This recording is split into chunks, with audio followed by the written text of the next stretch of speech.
The Art of War, the oldest military treatise in the world, by Sun Tzu, narrated by Scott Brick and Shelley Fraser. This unabridged audiobook was produced in year 2002 by Tantor Media Incorporated, which holds the copyright thereto. Neither the recording nor any part thereof may be reproduced without the prior written consent of Tantor Media Incorporated. Please visit our website at www.tantor.com for information on our growing list of audiobook selections. Editor's note: the original translation of The Art of War by Lionel Giles is a scholarly work, complete with footnotes, commentaries, and alternate translations. Much of this has been incorporated or eliminated in order to produce a comprehensible audio production. The writings that are directly from Sun Tzu are narrated by Scott Brick. These writings are interlaced by commentaries and short stories from an exceptionally long, distinguished roll of commentators spanning several dynasties. This supportive material is narrated by Shelley Fraser. If you are interested in those extra details, including a comprehensive list of the commentators, please visit our website at www.tantor.com for a link to the original text. Dedication from Lionel Giles. To my brother, Captain Valentine Giles, R.G., in the hope that a work 2,400 years old may yet contain lessons worth consideration by the soldier of today, this translation is affectionately dedicated. Preface. Accustomed as we are to think of China as an emerging nation, we are in some danger of forgetting that her experience of war in all its phases has been such as no modern state can parallel. She had built the Great Wall and was maintaining a huge standing army along her frontier centuries before the first Roman legionary was seen on the Danube. Her ancient military annals stretch back to a point at which they are lost in the mists of time. The most ancient of these is the art of war, attributed to Sun Tzu. But like the arguments as to whether the Odyssey was written by one man and whether Homer ever actually existed, there is some dispute as to the historical existence of General Sun Tzu.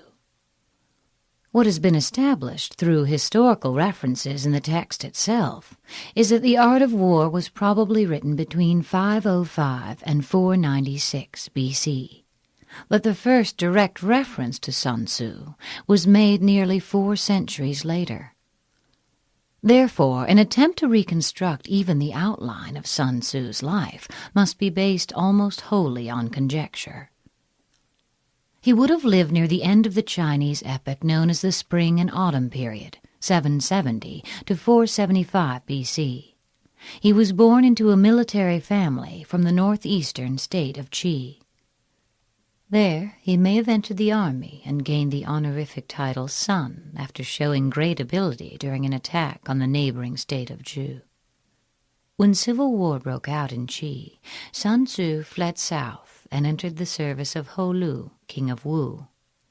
From his own text we know that he was appointed general and successfully attacked the Chu 3 times and prepared for battle with Yue. This state of Yue was ultimately able to crush Wu and incorporate its territory into their state, probably after the death of Sun Tzu.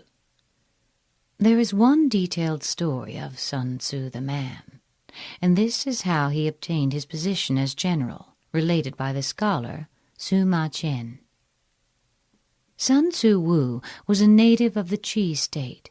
His art of war brought him to the notice of Ho Lu, king of Wu.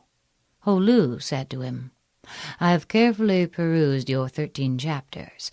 May I submit your theory of managing soldiers to a slight test?" Sun Tzu replied, "You may." Ho Lu asked, "May the test be applied to women?"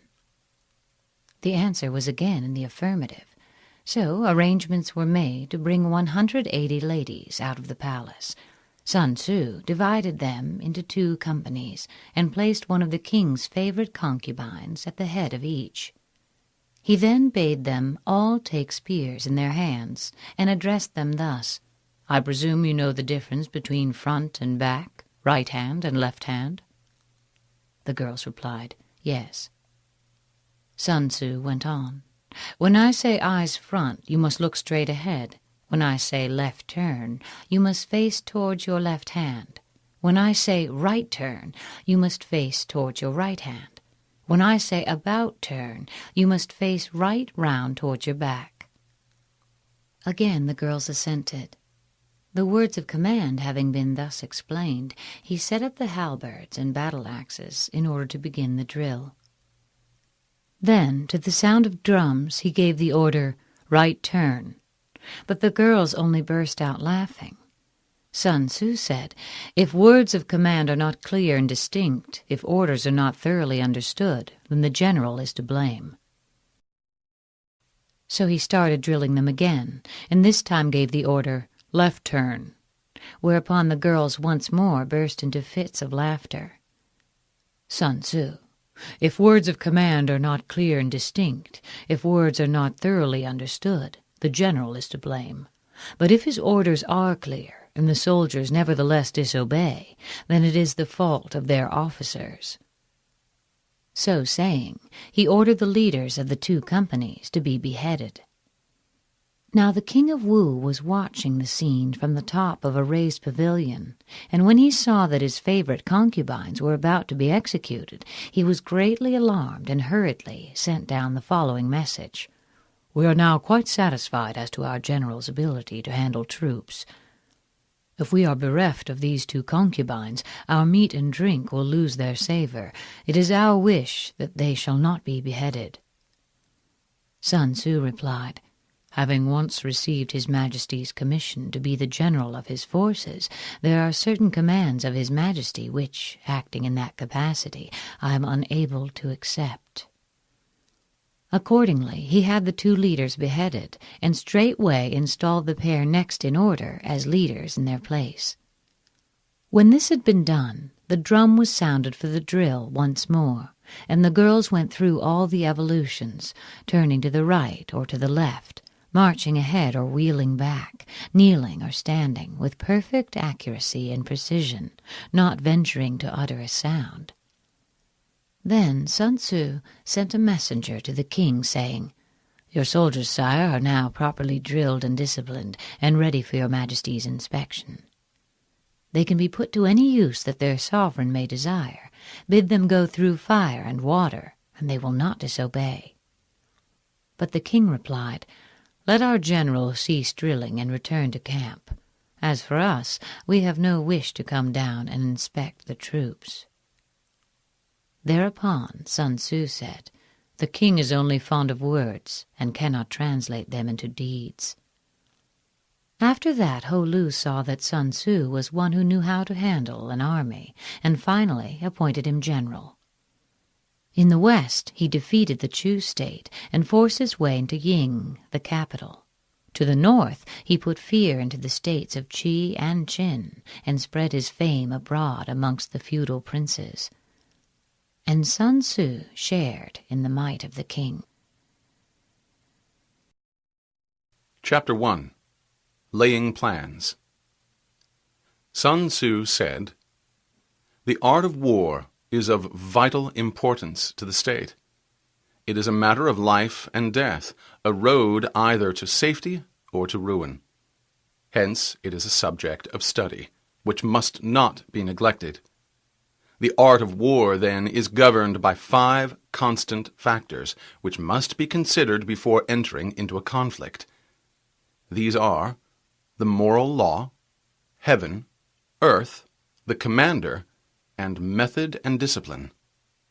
The moral law causes the people to be in complete accord with their ruler, so that they will follow him regardless of their lives, undismayed by any danger. Heaven signifies night and day, cold and heat, times and seasons. Earth comprises distances, great and small, danger and security, open ground and narrow passes, the chances of life and death. The commander stands for the virtues of wisdom, sincerity, benevolence, courage, and strictness.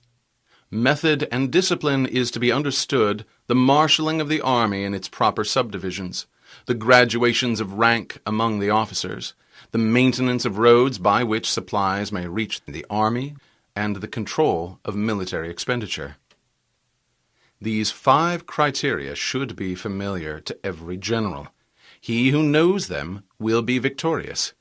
He who knows them not will fail. Therefore, in your deliberations, when seeking to predict the outcome of a military conflict, let these 7 questions be the basis of your consideration.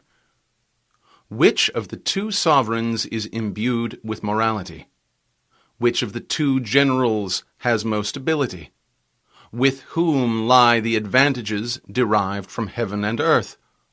On which side is discipline most rigorously enforced? There is a remarkable story of Sun Tzu, 155 to 220 A.D., who was such a strict disciplinarian that once, in accordance with his own severe regulations against injury to standing crops, he condemned himself to death for having allowed his horse to shy into a field of corn. However, in lieu of losing his head, he was persuaded to satisfy his sense of justice by cutting off his hair. Tzu was quoted, "When you lay down a law, see that it is not disobeyed. If it is disobeyed, the offender must be put to death." Which army is stronger? On which side are officers and men better trained? In which army are both reward and punishment delivered most fairly? By means of these 7 considerations, I can forecast victory or defeat. The general that follows my counsel and acts upon it will conquer. Let such a one be retained in command. The general that does not heed my counsel or fails to act upon it will suffer defeat. Let such a one be dismissed. While taking the profit of my counsel, avail yourself also of any helpful circumstances presenting themselves not covered in these rules, and modify your plans accordingly. All warfare is based on deception. Thus, when able to attack, we must seem unable. When using our forces, we must seem inactive. When we are near, we must make the enemy believe we are far away. When far away, we must make him believe we are near. Hold out bait to entice the enemy. Feign disorder and crush him. If he is secure at all points, be prepared for him. If he is in superior strength, evade him. If your opponent is quick to anger, seek to irritate him. Pretend to be weak, that he may grow arrogant. If he is tired, do not allow him to rest. If his forces are united, separate them. Attack him where he is unprepared. Appear where you are not expected. These military devices, leading to victory, must not be divulged beforehand. The general who wins a battle will make many calculations before the battle is fought. The general who loses a battle makes few plans beforehand. Thus, planning leads to victory, and lack thereof will bring defeat. It is by attention to this point that I can foresee who is likely to win or lose. Chapter 2. Waging War. In the operations of war, where there are in the field 1,000 swift chariots, as many heavy chariots, and 100,000 mail-clad soldiers, with provisions enough to carry them hundreds of miles, the expenditure at home and at the front, including entertainment of guests, small items such as glue and paint, and sums spent on chariots and armor, will reach the total of 1,000 ounces of silver per day. Such is the cost of raising an army of 100,000 men. When you engage in actual fighting, if victory is long in coming, then men's weapons will grow dull and their spirits will be low. If you lay siege to a town, you will exhaust your strength. If the campaign is protracted, the resources of the state will not be equal to the strain. Now, when your weapons are dulled, your spirits low, your strength exhausted, and your treasure spent, other chieftains will spring up to take advantage of your extremity. Then no man, however wise, will be able to avert the consequences that must follow. Though we know the stupidity of haste in war, cleverness has never been seen associated with long delays. There is no instance of a country having benefited from prolonged warfare. It is only one who is thoroughly acquainted with the evils of war that can thoroughly understand the best way of carrying it out. The skillful general does not raise a second levy. Neither are his supply wagons loaded more than twice. Bring your war material with you from home, but take your food and fodder from the enemy, and the army will have enough for its needs. The cost of transporting material to a distant army causes the state and people to be impoverished. On the other hand, the proximity of an army causes prices to go up, and high prices cause the people's substance to be drained away. When wealth of the state has been drained away, the peasants will be heavily taxed. With this loss of substance and exhaustion of strength, the homes of the people will be stripped bare, and 3/10 of their income will be dissipated, while government expenses for broken chariots, worn-out horses, breastplates and helmets, bows and arrows, spears and shields, protective mantles, draft oxen, and heavy wagons will amount to 4/10 of its total revenue. Hence, a wise general makes a point of foraging on the enemy. 1 cartload of the enemy's provisions is equivalent to 20 of one's own, and likewise a single hundredweight of his fodder is equivalent to 20 from one's own store. This is because 19 cartloads will be consumed in the process of transporting 1 cartload to the front. In order to kill the enemy, our men must be roused to anger, that there may be advantage from defeating the enemy. They must have their rewards. Rewards are necessary in order to make the soldiers see the advantage of beating the enemy. Thus, when you capture spoils from enemy, they must be used as rewards, so that all your men may have a keen desire to fight, each on his own account.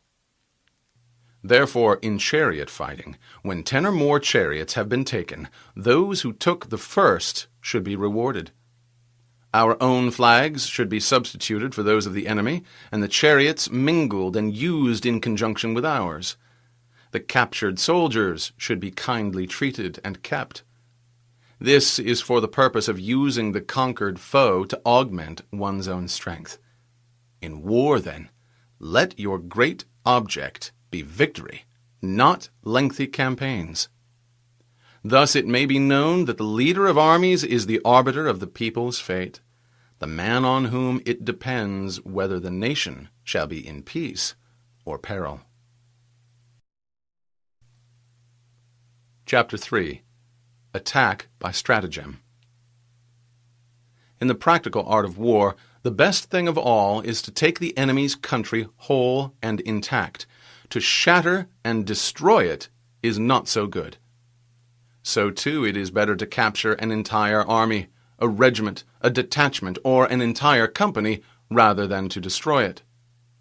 Hence, to fight and conquer in all your battles is not supreme excellence. Supreme excellence consists in breaking the enemy's resistance without fighting. The highest form of generalship is to frustrate the enemy's plans. The next best is to prevent the enemy from consolidating his forces. Third best is to attack the enemy's entire army in the field, and the worst policy of all is to besiege walled cities. The rule is not to besiege walled cities if it can possibly be avoided. The preparation of siege engines and other various implements of war will take up 3 whole months, and the building of ramparts over the walls will take 3 months more. The general, unable to control his irritation, will launch his men to the assault like swarming ants, and the result that 1/3 of his men are slain, while the town still remains untaken. Such are the perils of a siege. Therefore the skillful leader subdues the enemy's troops without any fighting. He captures their cities without laying siege to them. He overthrows their kingdom without lengthy operations in the field. With his forces intact, he will dispute the mastery of the empire, and thus, without losing a man, his triumph will be complete. This is the method of attacking by stratagem. It is the rule in war, if our forces are 10 to the enemy's 1, to surround him. If 5 to 1, to attack him. If twice as numerous, divide our army in 2. Being 2 to the enemy's 1, we may use one part of our army in the regular way and the other for some special diversion. If one force is twice as numerous as that of the enemy, it should be split up into 2 divisions, one to meet the enemy in front and one to fall upon his rear. If he replies to the frontal attack, he may be crushed from behind. If to the rearward attack, he may be crushed in front. If equally matched, offer battle. If slightly inferior in numbers, avoid the enemy. If quite unequal in every way, flee from him. Though an obstinate fight may be made by a small force, in the end it must be captured by the larger force. Now the general is the bulwark of the state. If the bulwark is complete at all points, the state will be strong. If the bulwark is defective, the state will be weak. There are 3 ways in which a ruler can bring misfortune upon his army. First, by commanding the army to advance or to retreat, being ignorant of the fact that it cannot obey. This will hobble the army. Second, by attempting to govern an army in the same way as he administers a kingdom, being ignorant of the conditions of that army. This causes unease among the soldiers. Third, by appointing officers of his army without discrimination, and in ignoring the principle that the military must adapt to circumstances at hand. This shakes the confidence of the soldiers. When the army is restless and distrustful, trouble is sure to come from the other feudal princes. This is simply bringing anarchy into the army and flinging victory away. Consequently, we may know that there are 5 essentials for victory. First, he will win who knows when to fight and when not to fight. Second, he will win who knows how to handle both superior and inferior forces. Third, he will win whose army is animated by the same spirit throughout all its ranks. Fourth, he will win who has prepared himself and waits to take the enemy unprepared. Fifth, he will win who has the military capacity, and the sovereign does not interfere with his command. It is the sovereign's function to give broad instructions, but to decide on battle, it is the function of the general. Hence the saying, if you know the enemy and know yourself, you need not fear the result of 100 battles. If you know yourself but not the enemy, for every victory gained you will also suffer a defeat. If you know neither the enemy nor yourself, you will succumb in every battle. Chapter 4. Tactics. The good fighters of old first put themselves beyond the possibility of defeat and then waited for an opportunity of defeating the enemy. To secure ourselves against defeat lies in our own hands, but the opportunity of defeating the enemy is provided by the enemy himself. Thus the good fighter is able to secure himself against defeat, but cannot make certain of defeating the enemy. Hence the saying, one may know how to conquer without being able to do it. Security against defeat implies defensive tactics. Ability to defeat the enemy means taking the offensive. Standing on the defensive indicates insufficient strength. Attacking, a superabundance of strength. The general who is skilled in defense hides in the most secret recesses of the earth. He who is skilled in attack flashes forth from the topmost heights of heaven like a thunderbolt. Thus, on one hand, we have the ability to protect ourselves, on the other, a victory that is complete. To see victory only when it is obvious to all is not the mark of excellence. Neither is it the height of excellence if you fight and conquer, and the whole empire says, "Well done." To lift a fine fur is no sign of great strength. To see the sun and moon is no sign of sharp sight. To hear the noise of thunder is no sign of a good ear. What the ancients called a clever fighter is one who not only wins, but excels in winning with ease, and thus his victories bring him neither reputation for wisdom nor credit for courage.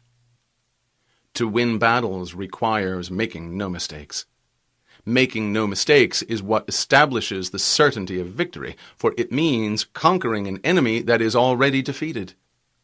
The skilled fighter puts himself into a position which makes defeat impossible, and does not miss the moment for defeating the enemy. In war, the victorious strategist only seeks battle after the victory has been won, whereas he who is destined to defeat first fights and afterwards looks for victory. The consummate leader cultivates the moral law and strictly adheres to method and discipline. Thus, it is in his power to control success. In respect of military method, we have first to characterize the terrain. Second, estimate the dimensions of the battlefield. Third, calculate the strength of the enemy. Fourth, weigh the balance of chances. Fifth, plot victory. Characterization relies on the lay of the land. Estimating the dimensions of the field relies on measurement. Calculation of strength relies on an estimation of numbers. Weighing the balance of chances relies on calculation. From this, the result of the battle can be foreseen. A victorious army opposed to a routed one is as a 1-pound weight placed in the scale against a single grain. The onrush of a conquering force is like the bursting of pent-up waters into a chasm 1,000 fathoms deep. Chapter 5. Energy.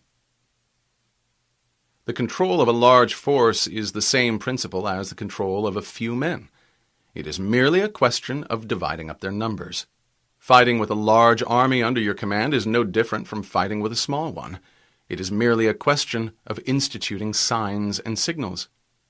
To ensure that your whole host may withstand the brunt of the enemy's attack and remain unshaken can be accomplished by maneuvers, direct and indirect. That the impact of your army may be like a grindstone dashed against an egg, this is effected by the science of weak points and strong. In all fighting, the direct method may be used for joining battle, but indirect methods will be needed in order to secure victory. Indirect tactics, efficiently applied, are inexhaustible as heaven and earth, unending as the flow of rivers and streams.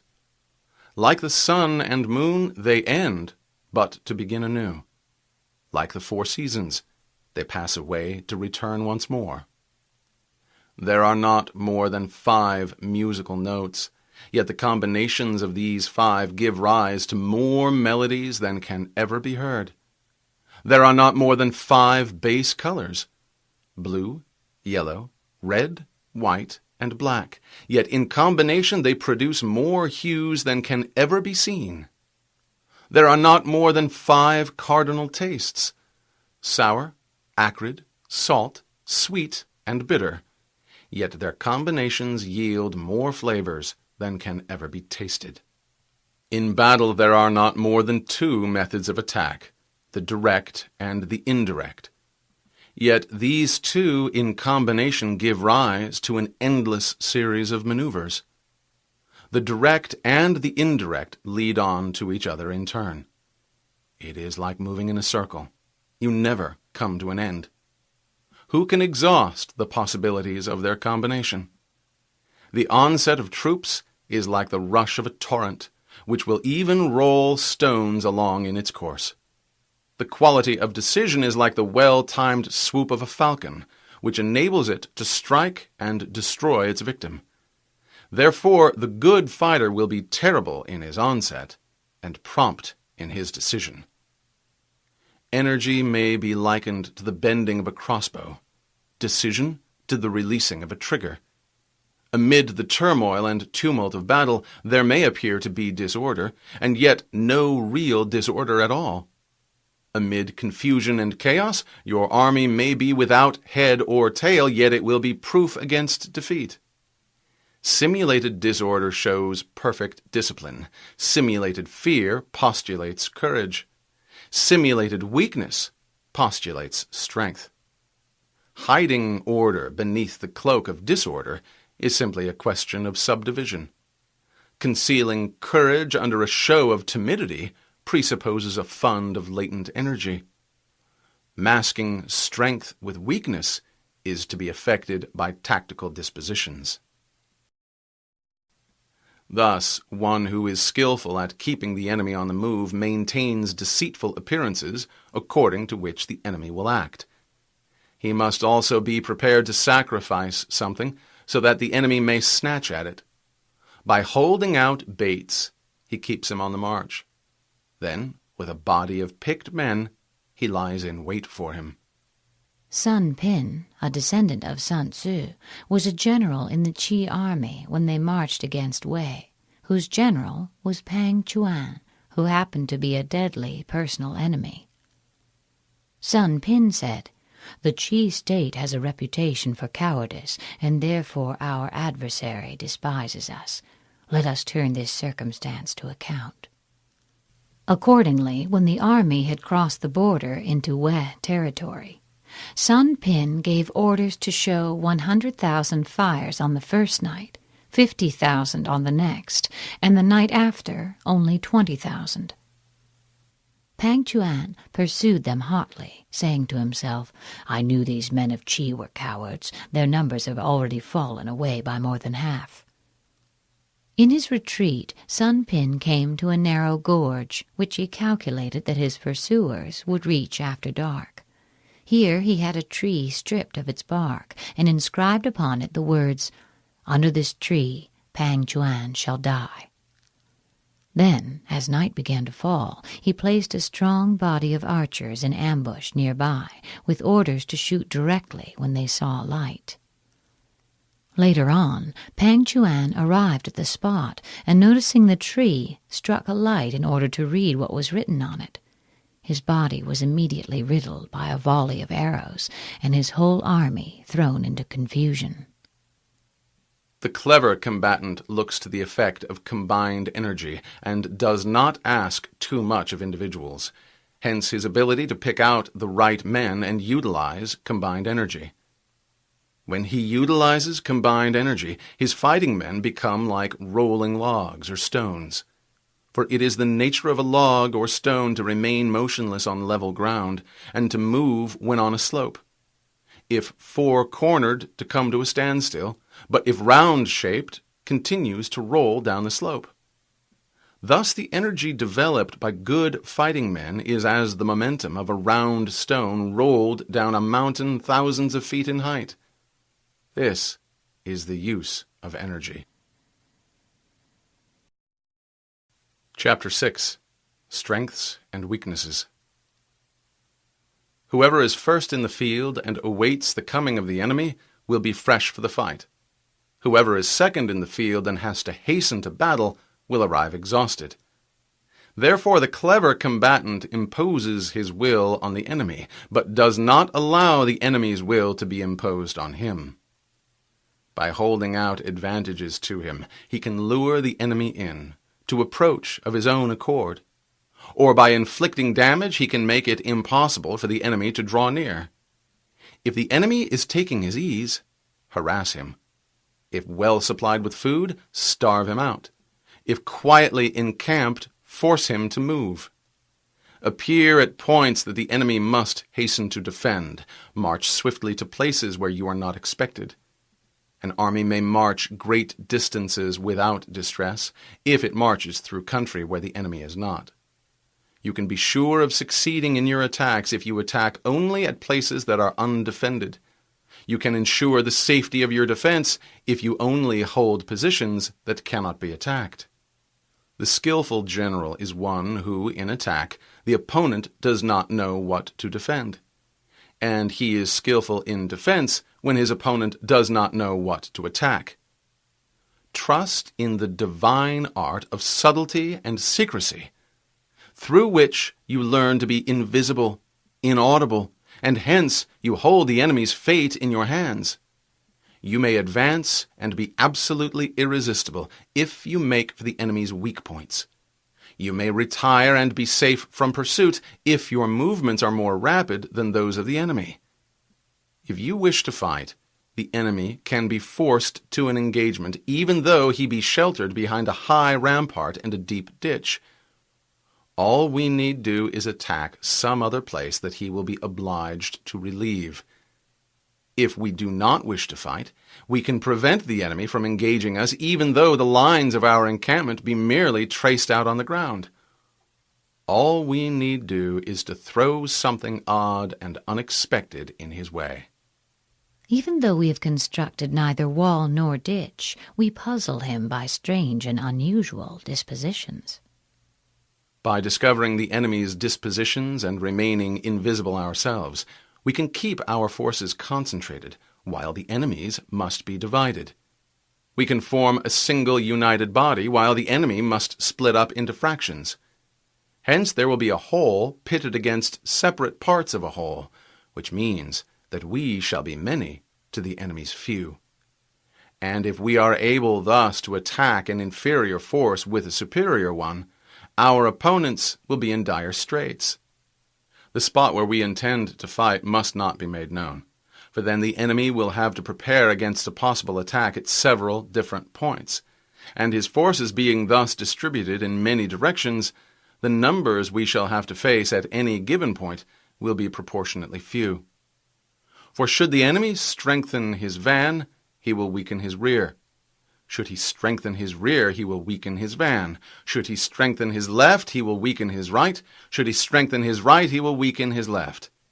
If he sends reinforcements everywhere, he will everywhere be weak.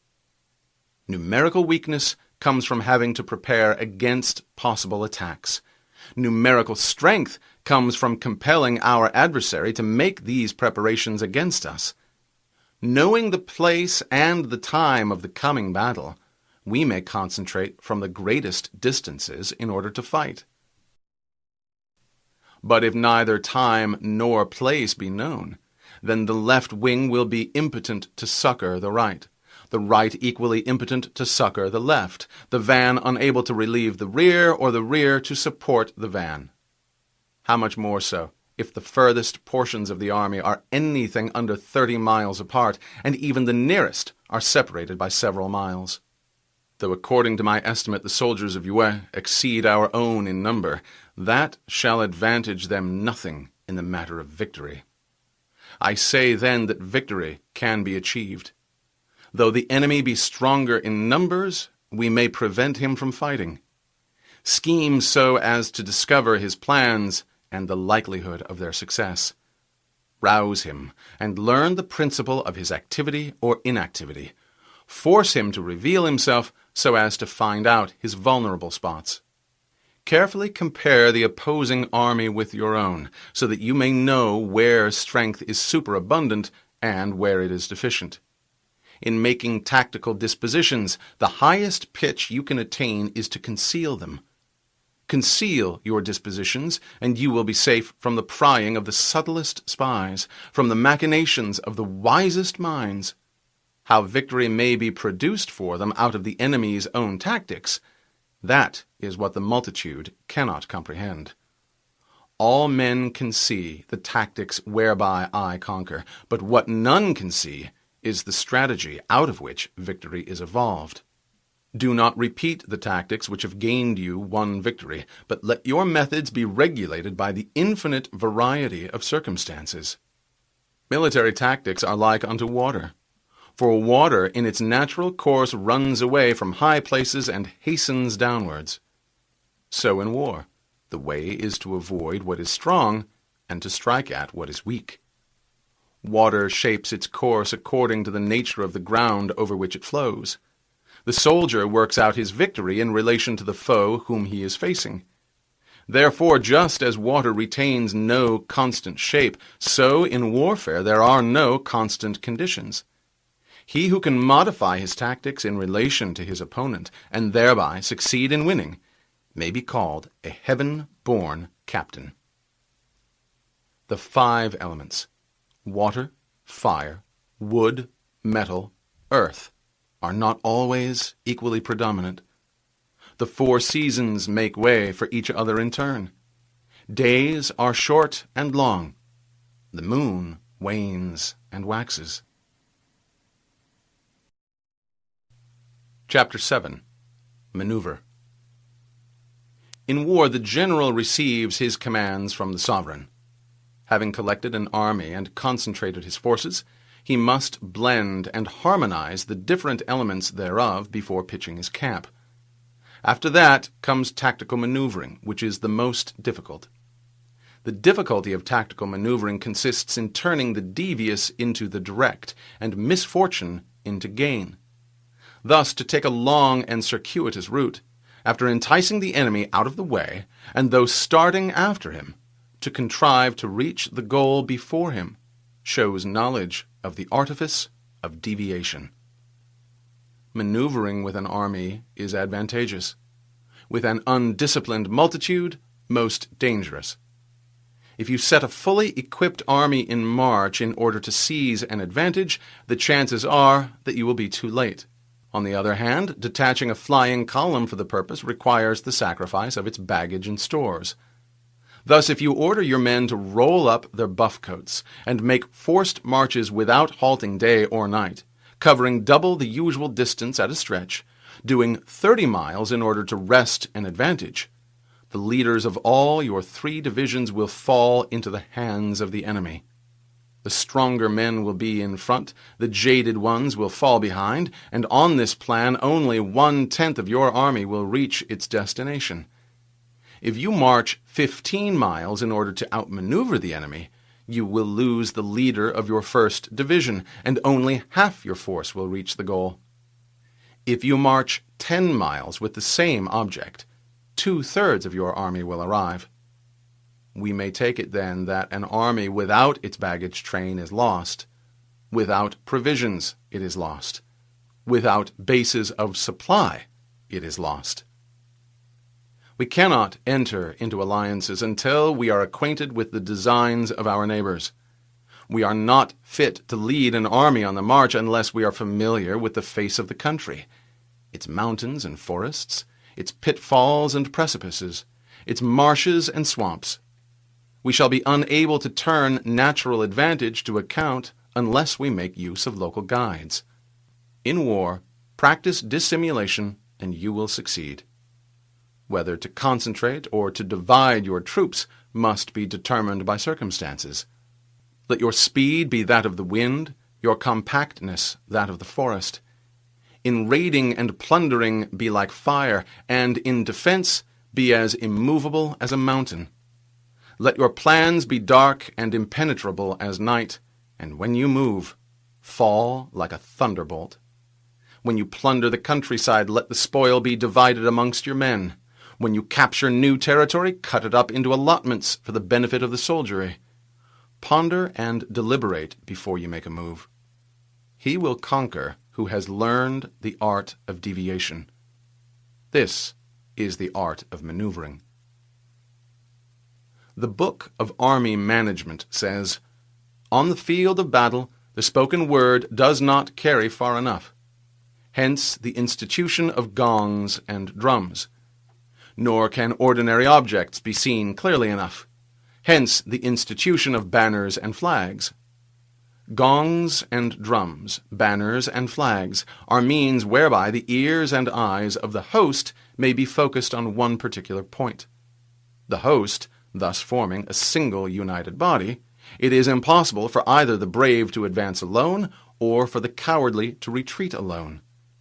This is the art of handling large masses of men." Equally guilty are those who advance against orders and those who retreat against orders. There is a story of Wu Qi, who was fighting against the Qin state. Before the battle had begun, one of his soldiers, a man of matchless daring, sallied forth by himself, captured 2 heads from the enemy, and returned to camp. Wu Qi had the man instantly executed, whereupon an officer ventured to remonstrate, saying, "This man was a good soldier, and ought not to have been beheaded." Wu Qi replied, "I fully believe he was a good soldier, but I had him beheaded because he acted without orders." In night fighting, then, make much use of signal fires and drums, and in fighting by day, of flags and banners, as a means of influencing the ears and eyes of your army. An entire enemy army may be robbed of its spirit, and its commander may be robbed of his presence of mind. Now a soldier's spirit is keenest in the morning. By noon it will begin to flag, and in the evening his mind is bent only on returning to camp. A clever general, therefore, avoids an army when its spirit is keen, but attacks it when it is sluggish and inclined to return. This is the art of studying moods. Disciplined and calm, to await the appearance of disorder and tumult amongst the enemy. This is the art of retaining self-possession. To be near the goal while the enemy is still far from it. To wait at ease while the enemy is toiling and struggling. To be well fed while the enemy is famished. This is the art of conserving one's strength. To refrain from intercepting an enemy whose banners are in perfect order. To refrain from attacking an army drawn up in calm and confident array. This is the art of studying circumstances. It is a military axiom not to advance uphill against the enemy, nor to oppose him when he comes downhill. Do not pursue an enemy who simulates flight. Do not attack soldiers whose temper is keen. Do not swallow bait offered by the enemy. Do not interfere with an army that is returning home. A man whose heart is set on home will fight to the death against any attempt to bar his way. When you surround an army, leave an outlet free, and do not press a desperate foe too hard. The object is to make him believe that there is a road to safety, and thus prevent his fighting with the courage of despair. After that, you may crush him. This is the art of warfare. Chapter 8. Tactical Variations. In war, the general receives his commands from the sovereign, collects his army, and concentrates his forces. When in difficult country, do not encamp. In country where high roads intersect, join hands with your allies. Do not linger in dangerously isolated positions. In hemmed-in situations, you must resort to stratagem. In desperate position, you must fight. There are some roads that one should not follow, some enemy armies that one should not assault, some towns that must not be besieged. No town should be attacked which, if taken, cannot be held, or if left alone, will not cause any trouble. There are positions that one should not fight for, and some commands from the sovereign that one should not necessarily obey. The general who thoroughly understands the advantages that accompany tactical variations knows how to handle his troops. The general who does not understand these may be well acquainted with the configuration of the country, yet he will not be able to turn his knowledge to practical account. So the student of war who is unversed in the art of varying his plans, even though he is acquainted with seizing advantages, will fail to make the best use of his men. Hence, in the wise leader's plans, considerations of advantage and of disadvantage will be blended together. If our expectation of advantage is to be tempered in this way, we may succeed in accomplishing the essential part of our schemes. If, on the other hand, in the midst of difficulties we are always ready to seize an advantage, we may extricate ourselves from misfortune.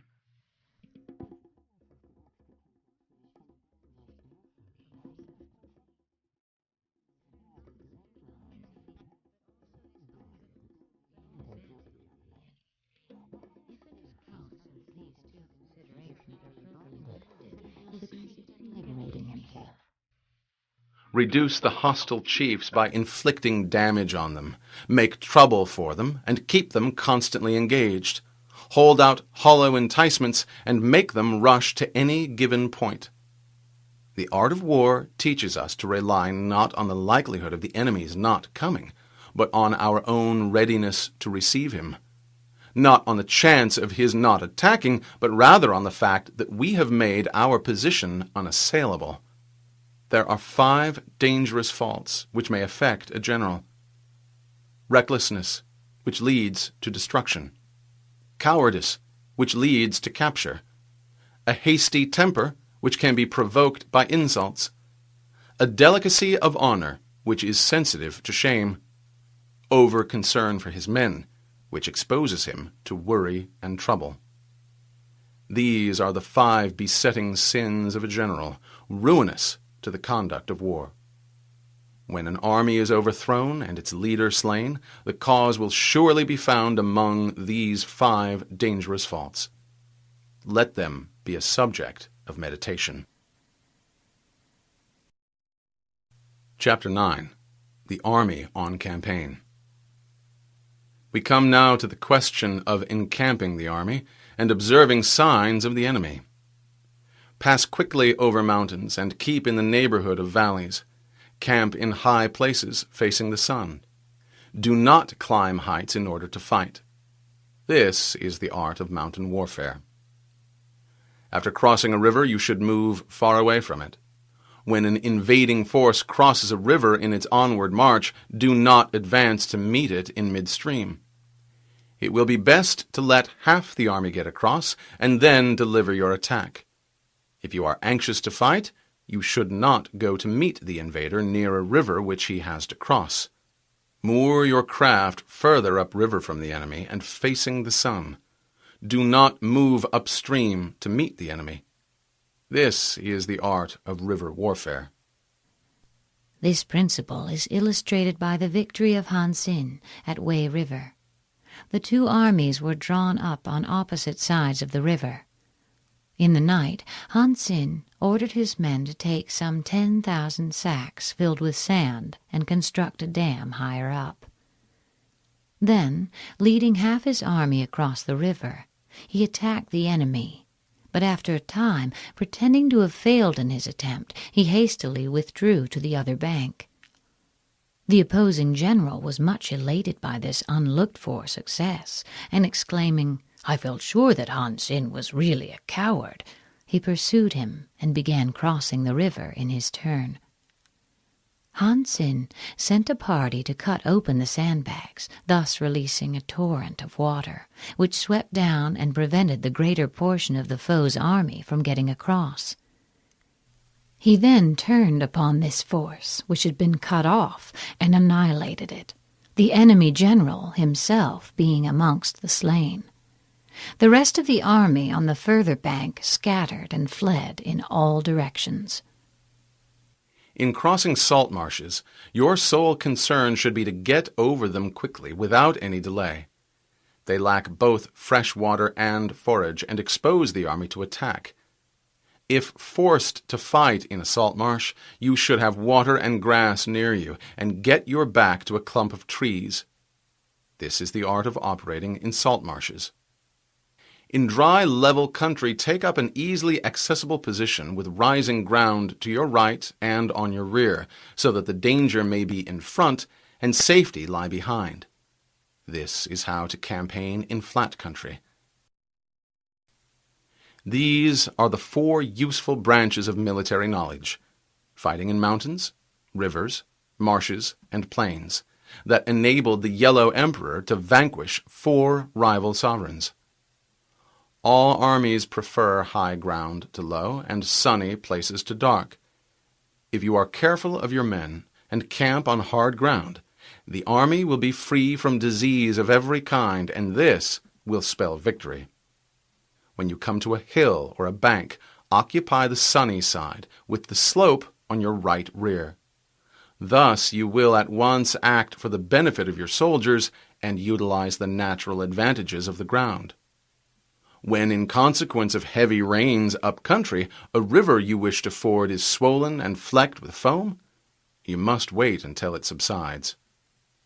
Country in which there are precipitous cliffs with torrents running between, deep natural hollows, confined spaces, tangled thickets, quagmires and crevasses, should be left with all possible speed and not approached. While we keep away from such places, we should entice the enemy to approach them. While we face them, we should let the enemy have them on his rear. If in the neighborhood of your camp there should be any hilly country, ponds surrounded by aquatic grass, hollow basins filled with reeds, or woods with thick undergrowth, they must be carefully flushed out and searched, for these are places to be caught in an ambush, or insidious spies are likely to be lurking. When the enemy is close at hand and remains quiet, he is relying on the natural strength of his position. When he keeps aloof and tries to provoke a battle, he is anxious for the other side to advance on his position. If his place of encampment is easy of access, he is enticing you to advance. Movement amongst the trees of a forest shows that the enemy is advancing. The appearance of a number of screens in the midst of thick grass means that the enemy wants to make us suspicious. The rising of birds in their flight is the sign of an ambush. Startled beasts indicate that a sudden attack is coming. When there is dust rising in a high column, it is the sign of chariots advancing. When it is low, but spread over a wide area, it signifies the approach of infantry. When the dust branches out in different directions, it shows that parties have been sent to collect firewood. A few clouds of dust moving to and fro signify that the army is encamping. Humble words and increased preparations are signs that the enemy is about to advance. Violent language and driving forward as if to the attack are signs that he will retreat. This point is illustrated by the story of when the army of Yen was besieging the capital city of Qi. The Qi general openly said, "My only fear is that the Yen army may cut off the noses of their Qi prisoners and place them in the front rank to fight against us.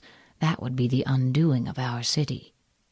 The other side, being informed of this speech, at once acted on the suggestion. But those within the city were enraged at seeing their fellow countrymen thus mutilated, and fearing only lest they should fall into the enemy's hands, were nerved to defend themselves more obstinately than ever. Once again the Qi general allowed spies to report his words to the enemy. "What I dread most is that the men of Yen may dig up the ancestral tombs outside the town, and by inflicting this indignity on our forefathers, cause us to become faint-hearted." Immediately the besiegers dug up all the graves and burned the corpses lying in them. And the defenders, witnessing the outrage from the city walls, wept passionately, and were all eager to go out and fight, their fury being increased tenfold. The Qi general knew then that his soldiers were ready for any enterprise. But instead of a sword, he himself took a mattock in his hands, and ordered others to be distributed amongst his best warriors, while the ranks were filled up with their wives and concubines. He then served out all the remaining rations and bade his men eat their fill. The actual soldiers were told to keep out of sight, and the walls were manned with the old and weak men and with women. This done, envoys were dispatched to the enemy's camp to arrange terms of surrender, whereupon the Yen army began shouting for joy. The Qi general also collected 20,000 ounces of silver from the people, and got the wealthy citizens of the besieged city to send it to the Yen general, with the prayer that when the town capitulated, he would not allow their homes to be plundered or their women to be maltreated. The Yen general, in high good humor, granted their prayer, but his army now became increasingly slack and careless. Meanwhile, the Qi got together 1,000 oxen, decked them with pieces of red silk, painted their bodies dragon-like with colored stripes, and fastened sharp blades on their horns and well-greased reeds on their tails. When night came on, they lighted the ends of the reeds and drove the oxen through a number of holes he had pierced in the walls, backing them up with a force of 5,000 picked warriors. The animals, maddened with pain, dashed furiously into the enemy's camp, where they caused the utmost confusion and dismay, for their tails acted as torches, showing up the hideous patterns on their bodies, and the weapons on their horns killed or wounded any with whom they came into contact. In the meantime, the band of 5,000 had crept up with gags in their mouths, and now threw themselves on the enemy. At the same moment a frightful din arose in the city itself, all those that remained behind making as much noise as possible by banging drums and hammering on bronze vessels, until heaven and earth were convulsed by the uproar. Terror-stricken, the Yen army fled in disorder, hotly pursued by the men of Qi, who succeeded in slaying their general, and the Qi succeeded in the recapture of some 70 cities which had belonged to their state. When the light chariots come out first and take up a position on the wings, it is a sign that the enemy is forming for battle. Peace proposals unaccompanied by oaths and hostages indicate a plot. When there is much running about and the soldiers fall into rank, it means that the critical moment has come. When some are seen advancing and some retreating, it is a lure. When the soldiers stand leaning on their spears, they are faint from want of food. If those who are sent to draw water begin by drinking themselves, the army is suffering from thirst. If the enemy sees an advantage to be gained and makes no effort to secure it, the soldiers are exhausted. If birds gather on any spot, it is unoccupied. Clamor by night signifies nervousness. If there is disturbance in the camp, the general's authority is weak. If the banners and flags are shifted about, sedition is afoot. If the officers are angry, it means that the men are weary. When an army feeds its horses with grain and kills its cattle for food, and when the men do not hang their cooking pots over the campfires, showing that they will not return to their tents, you may know that they are determined to fight to the death. The sight of men whispering together in small knots or speaking in subdued tones points to disaffection amongst the rank and file. Too frequent rewards signify that the enemy is at the end of his resources. Too many punishments betray a condition of dire distress. To begin by bluster, but afterwards to take fright at the enemy's numbers, shows a supreme lack of intelligence. When envoys are sent with compliments in their mouths, it is a sign that the enemy wishes for a truce. If the enemy's troops march up angrily and remain facing ours for a long time without either joining battle or taking themselves off again, the situation is one that demands great vigilance and circumspection. It may be a ruse to gain time for an unexpected flank attack or the laying of an ambush. If our troops are no more in number than the enemy, that is amply sufficient. It only means that no direct attack can be made. The thing to do is simply to concentrate all our available strength, keep a close watch on the enemy, and obtain reinforcements. He who exercises no forethought but makes light of his opponents is sure to be captured by them.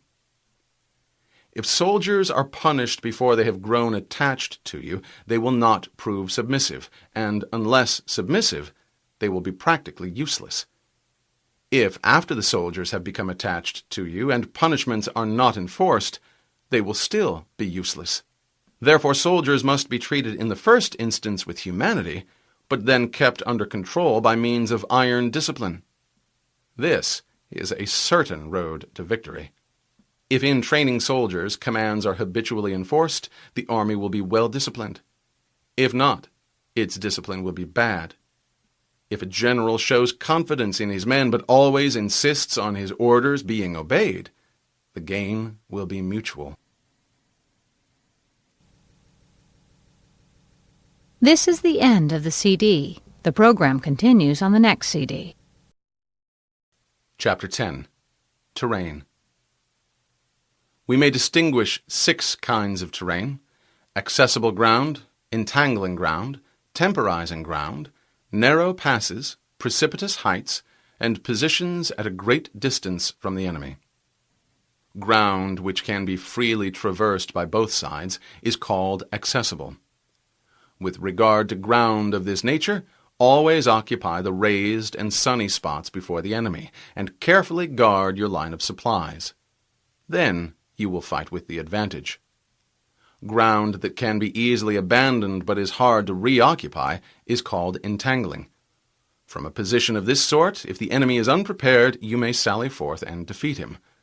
But if the enemy is prepared for your coming, and you fail to defeat him, then, return being impossible, disaster will ensue. When the position is such that neither side will gain by making the first move, it is called temporizing ground.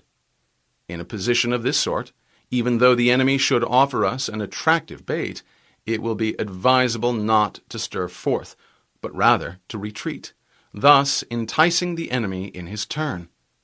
Then, when part of his army has come out, we may deliver our attack with advantage. With regard to narrow passes, if you can occupy them first, let them be strongly garrisoned and await the advent of the enemy.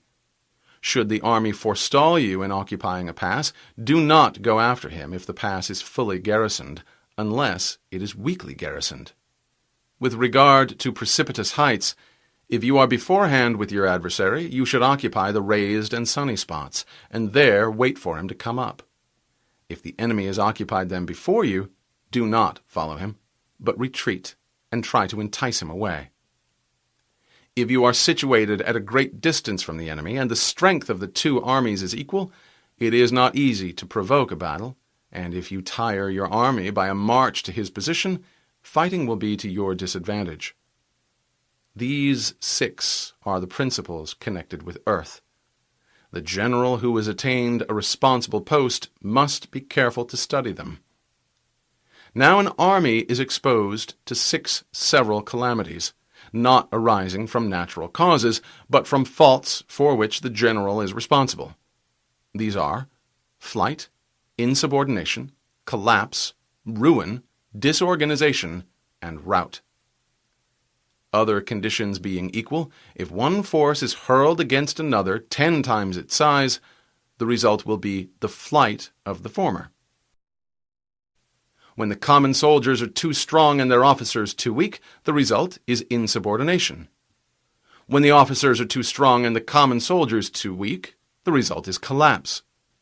When the higher officers are angry and insubordinate, and on meeting the enemy give battle on their own account from a feeling of resentment, before the commander-in-chief can tell whether or not he is in a position to fight, the result is ruin.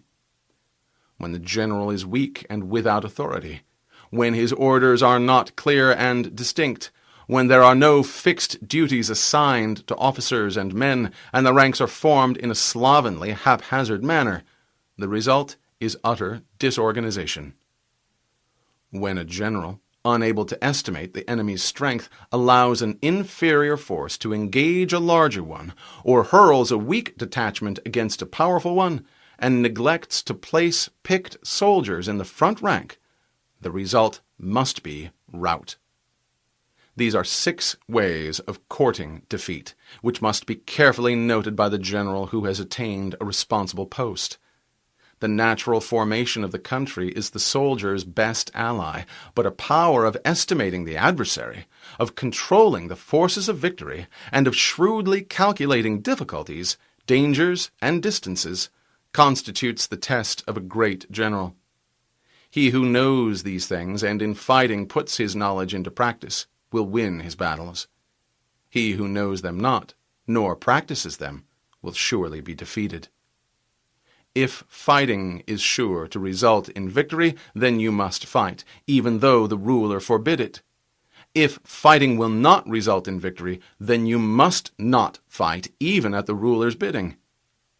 The general who advances without coveting fame and retreats without fearing disgrace, whose only thought is to protect his country and do good service for his sovereign, is the jewel of the kingdom. Regard your soldiers as your children, and they will follow you into the deepest valleys.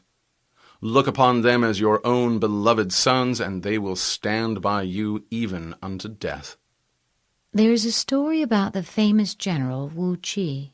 He wore the same clothes and ate the same food as the meanest of his soldiers, refused to have either a horse to ride or a mat to sleep on, carried his own surplus rations wrapped in a parcel, and shared every hardship with his men. One of his soldiers was suffering from an abscess, and Wu Qi himself sucked out the virus. The soldier's mother, hearing this, began wailing and lamenting. Somebody asked her, saying, "Why do you cry? Your son is only a common soldier, and yet the commander-in-chief himself has sucked the poison from his sore." The woman replied, "Many years ago, Lord Wu performed a similar service for my husband, who never left him afterwards, and finally met his death at the hands of the enemy. And now that he has done the same for my son, he too will fall fighting, I know not where." If, however, you are indulgent, but unable to make your authority felt, kind-hearted, but unable to enforce your commands, incapable, moreover, of quelling disorder, then your soldiers must be likened to spoiled children. They are useless for any practical purpose. When Lu Meng was occupying a certain town, he had given stringent orders to his army not to molest the inhabitants or take anything from them by force.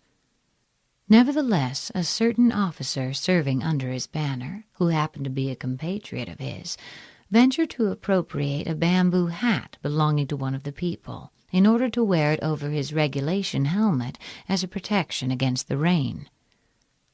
Lu Meng considered that the fact of his being a compatriot should not be allowed to palliate a clear breach of discipline, and accordingly he ordered his summary execution, the tears rolling down his face, however, as he did so. This act of severity filled the army with wholesome awe, and from that time forth even articles dropped in the highway were not picked up. If we know that our own men are in a condition to attack, but are unaware that the enemy is not open to attack, we have gone only halfway towards victory. If we know that the enemy is open to attack, but are unaware that our own men are not in a condition to attack, we have gone only halfway towards victory. If we know that the enemy is open to attack, and also know that our men are in a condition to attack, but are unaware that the nature of the ground makes fighting impracticable, we have still gone only halfway towards victory.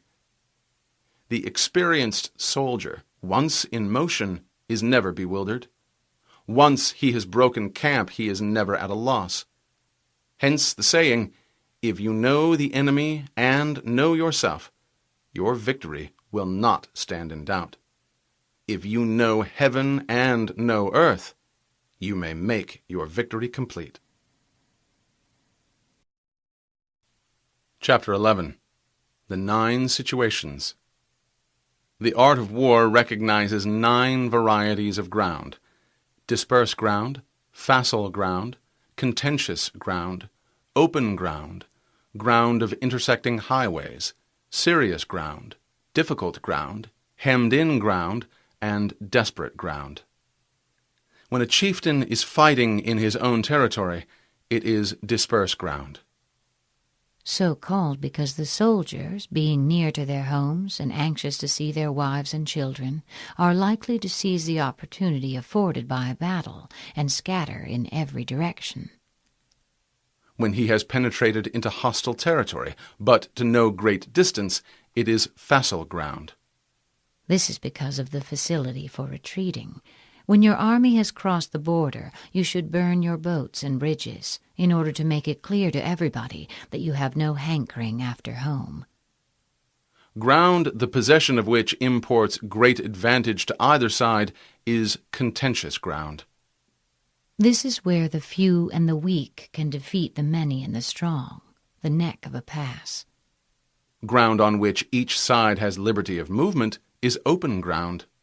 Ground on which intercommunication is easy. Ground which forms the key to 3 contiguous states, so that he who occupies it first has most of the empire at his command, is a ground of intersecting highways.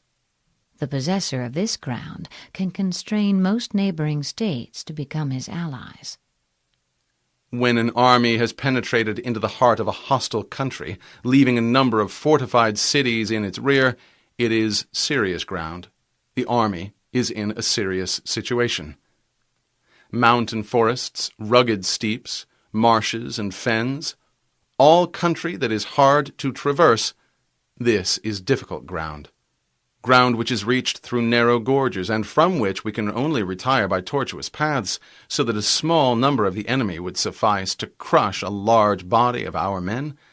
This is hemmed-in ground.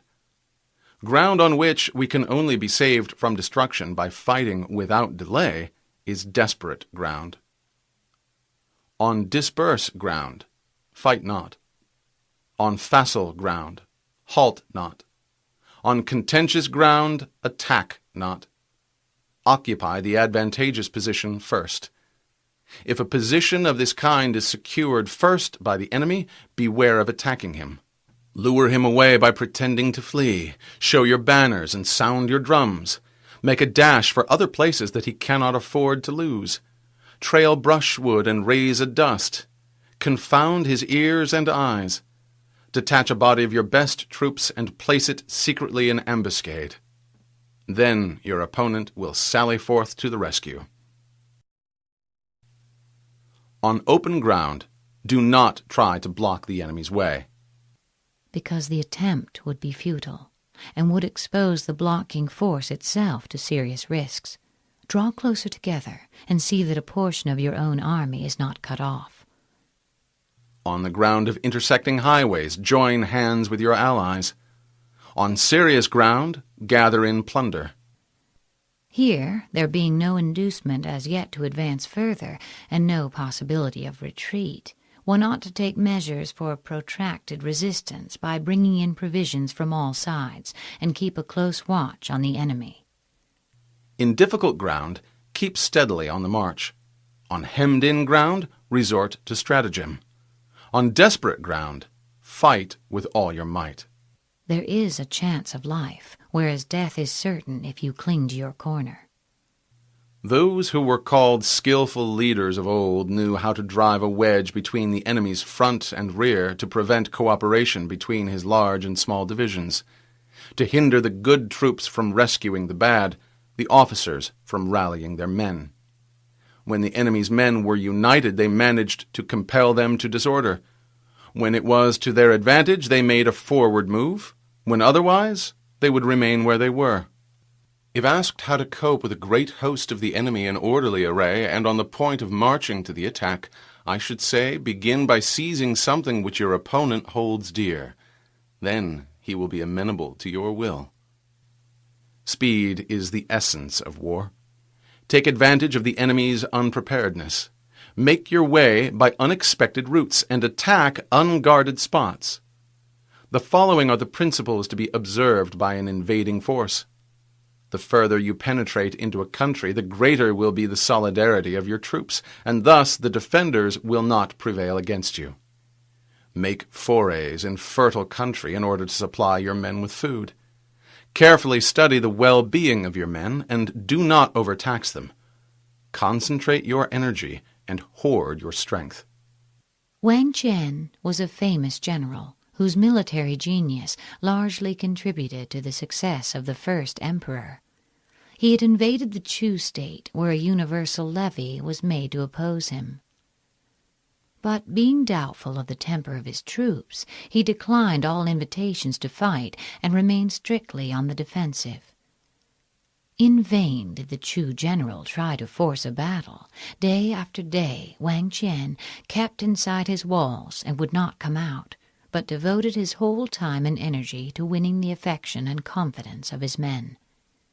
He took care that they should be well fed, sharing his own meals with them, provided facilities for bathing, and employed every method of judicious indulgence to weld them into a loyal and homogeneous body. After some time had elapsed, he sent certain persons to find out how the men were amusing themselves. The answer was that they were having contests of weight-throwing and long-jumping. When Wang Qian heard that they were engaged in these athletic pursuits, he knew that their spirits had been strung up to the required pitch, and that they were now ready for fighting. By this time the Chu army, after repeating their challenge again and again, had marched away eastwards in disgust. The Qin general immediately broke up his camp and followed them, and in the battle that ensued they were routed with great slaughter. Shortly afterwards, the whole of Chu was conquered, and the king led into captivity. Keep your enemy continually on the move, and devise unfathomable plans. Let the enemy never know exactly where you are. Throw your soldiers into positions from where there is no escape. If they will face death, there is nothing they may not achieve. Officers and men alike will put forth their uttermost strength.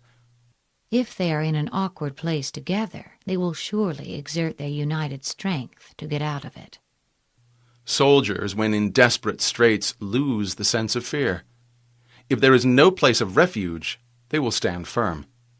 If they are in hostile country, they will show a stubborn front. If there is no help for it, they will fight hard. Thus, without waiting to be marshaled, the soldiers whose fate you hold in your hands, without waiting to be asked, will do your will, without restrictions. They will be faithful. Without giving orders, they can be trusted. Prohibit the taking of omens, and do away with superstitious doubts.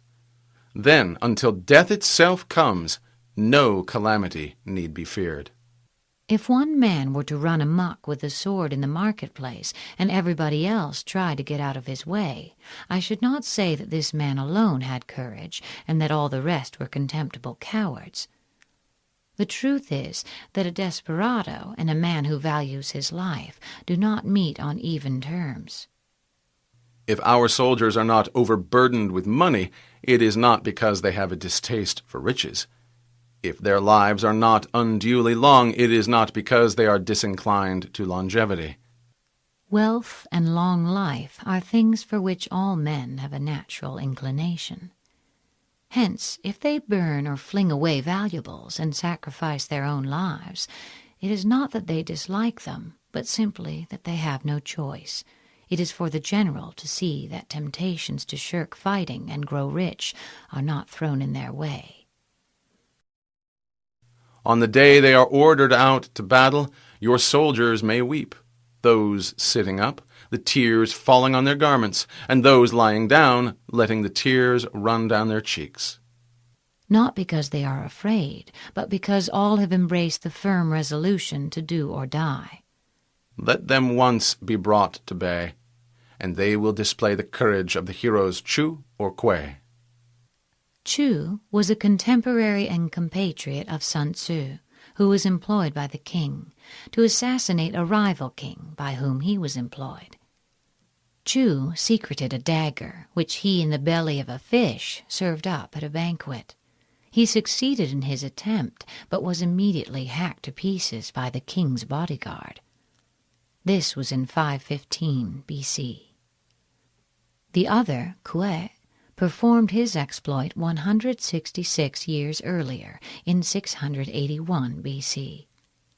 His state had thrice been defeated by Qi, and was just about to conclude a treaty surrendering a large slice of his territory, when Kuei suddenly seized the Duke of Qi as he stood on the altar steps and held a dagger against his chest. None of the Duke's retainers dared to move a muscle, and Kuei proceeded to demand full restitution, declaring his country was being unjustly treated because she was a smaller and a weaker state. The Duke, in peril of his life, was obliged to consent, whereupon Kuei flung away his dagger and quietly resumed his place amid the terrified assemblage without having so much as changed color. As was to be expected, the Duke wanted afterwards to repudiate the bargain, but a wise old counselor pointed out to him the impolicy of breaking his word, and the upshot was that this bold stroke regained for Kuei the whole of what he had lost in 3 pitched battles. The skillful tactician may be likened to a swift snake. Strike at its head, and you will be attacked by its tail. Strike at its tail, and you will be attacked by its head. Strike at its middle, and you will be attacked by head and tail both. Asked if an army can be made to imitate such a snake, I should answer yes. For the men of Wu and the men of Yue are enemies. Yet if they are crossing a river in the same boat and are caught by a storm, they will come to each other's assistance, just as the left hand helps the right. If two enemies will help each other in a time of common peril, how much more should two parts of the same army, bound together as they are by every tie of interest and fellow feeling? Yet it is notorious that many a campaign has been ruined through lack of cooperation, especially in the case of allied armies. Hence it is not enough to put one's trust in the tethering of horses and the burying of chariot wheels in the ground. The principle on which to manage an army is to set up one standard of courage which all must reach. How to make the best of both strong and weak? That is a question involving the proper use of ground. Less reliable troops, if posted in strong positions, will hold out as long as better troops on more exposed terrain. The advantage of position neutralizes the inferiority in stamina and courage. Thus the skillful general conducts his army just as though he were leading a single man, willy-nilly by the hand. It is the business of a general to be quiet, and thus ensures secrecy, upright and just, and thus maintain order. He must be able to mystify his officers and men by false reports and appearances, and thus keep them in total ignorance. The troops must not be allowed to share your schemes in the beginning. They may only rejoice with you over their happy outcome. Pan Chao took the field with 25,000 men with the object of crushing Yarkand. The king of Yarkand replied by dispatching his chief commander to succor the place with an army totaling 50,000 men. Pan Chao summoned his to a council of war and said, "Our forces are now outnumbered and unable to make head against the enemy. The best plan, then, is for us to separate and disperse, each in a different direction. My deputy will march away by the easterly route, and I will then return myself towards the west. Let us wait until the evening drum has sounded, and then start." Pan Chao now secretly released the prisoners whom he had taken alive, and the king of Yarkand was thus informed of his plans. Much elated by the news, the latter set off at once at the head of 10,000 horsemen to bar Pan Chao's retreat in the west, while another part of his army rode eastward with 8,000 horses in order to intercept the second part of Pan Chao's army. As soon as Pan Chao knew that 2 portions of the enemy's army had gone, he called his divisions together, got them well in hand, and at the break of dawn hurled them against the largest detachment of the Yarkand army as it lay encamped. The barbarians, panic-stricken, fled in confusion and were closely pursued by Pan Chao. Over 5,000 heads were brought back as trophies, besides immense spoils of horses and cattle and valuables of every description. Yarkand then capitulating, and its forces were scattered. From that time forward, Pan Chao's prestige completely overawed the countries of the West. By altering his arrangements and changing his plans, he keeps the enemy without definite knowledge. By shifting his camp and taking circuitous routes, he prevents the enemy from anticipating his purpose. The axiom that war is based on deception does not apply only to your enemy. You must deceive even your own soldiers. Make them follow you, but without letting them know why. At the critical moment, the leader of an army acts like one who has climbed up a height and then kicks away the ladder behind him. He carries his men deep into hostile territory before he shows his hand. He burns his boats and breaks his cooking pots. Like a shepherd driving a flock of sheep, he drives his men this way and that, and nothing knows whither he is going. To muster his host and bring it into danger, this may be termed the business of the general. After mobilization, there should be no delay in aiming a blow at the enemy's heart. Different measures suited to the 9 varieties of ground, the expediency of aggressive or defensive tactics, and the fundamental laws of human nature, these are things that must most certainly be studied. When invading hostile territory, the general principle is that penetrating deeply brings cohesion, penetrating but a short way means dispersion. When you leave your own country behind and take your army across neighborhood territory, you find yourself on critical ground. When there are means of communication on all 4 sides, the ground is one of intersecting highways. When you penetrate deeply into a country, it is serious ground. When you penetrate but a little way, it is facile ground. When you have the enemy's strongholds on your rear and narrow passes in front, it is hemmed-in ground. When there is no place of refuge at all, it is desperate ground. Therefore, it is on dispersive ground you should inspire the men with unity of purpose. On facile ground, see that there is close connection between all parts of the army. This is both to guard against desertion of our own troops and against a sudden attack on the part of the enemy. On contentious ground, hurry up the rear. This is so that head and tail may both reach the goal at nearly the same time. On open ground, keep a vigilant eye on defenses. On ground of intersecting highways, consolidate your alliances. On serious ground, try to ensure a continuous stream of supplies. On difficult ground, keep pushing on along the road. On hemmed-in ground, block any way of retreat. This will make your soldiers fight with desperation. Cao Huan, who later became emperor, was surrounded by a great army. His own force was comparatively small, consisting only of 2,000 horses and something under 30,000 foot. The enemy had not drawn the lines of investment very closely together, leaving gaps at certain points.